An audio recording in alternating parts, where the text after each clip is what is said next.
You love yourself. You think you're grand. You go to the movies and hold your hand.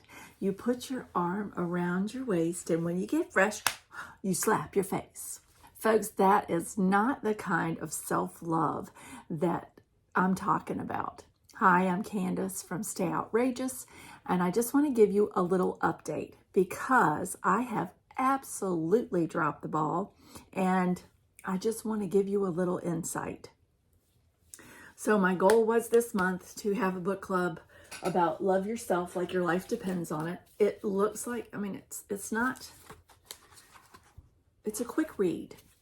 And I was really into it. I really liked the message. And I think that overall, as people, we are very hard on ourselves. We take our learned behaviors and we internalize them, and anytime something happens that doesn't get us closer to where we want to be, we really beat ourselves up and let all those voices take over. And this book really shined a light on that and how we need to love ourselves. We're all we have. We are with ourselves from the day we're born till the day we die. And why wouldn't we take the best care of ourselves? And I'm not talking about being conceited, but I am talking about changing the way that we talk to ourselves and the way that we do things. Because I fell right back into those habits of going back to the way I was after I finished the book. One thing I did do different this month in my journal, I was reading a book by Bob Proctor.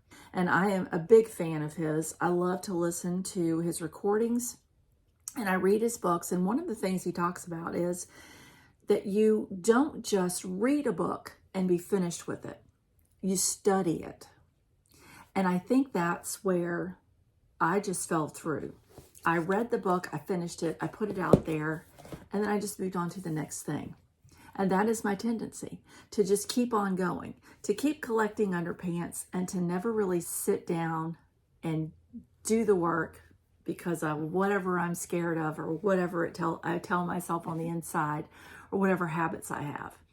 So I just want to put this out there to you that when you find something good that resonates with you, and you can see I have sticky notes all over, read it again, study it again.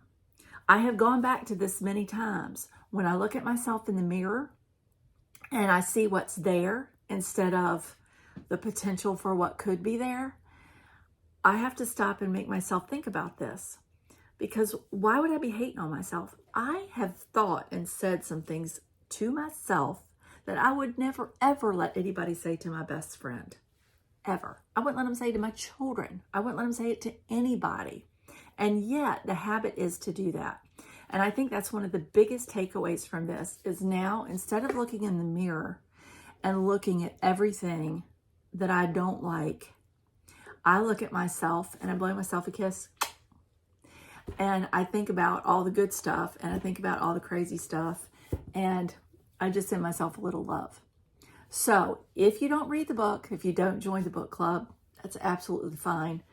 But I do want you to think about loving yourself and taking that time to change the behavior and the things that you say to yourself. That's all I have for you today. I hope you were well and fine, and stay outrageous. I'll talk to you next time.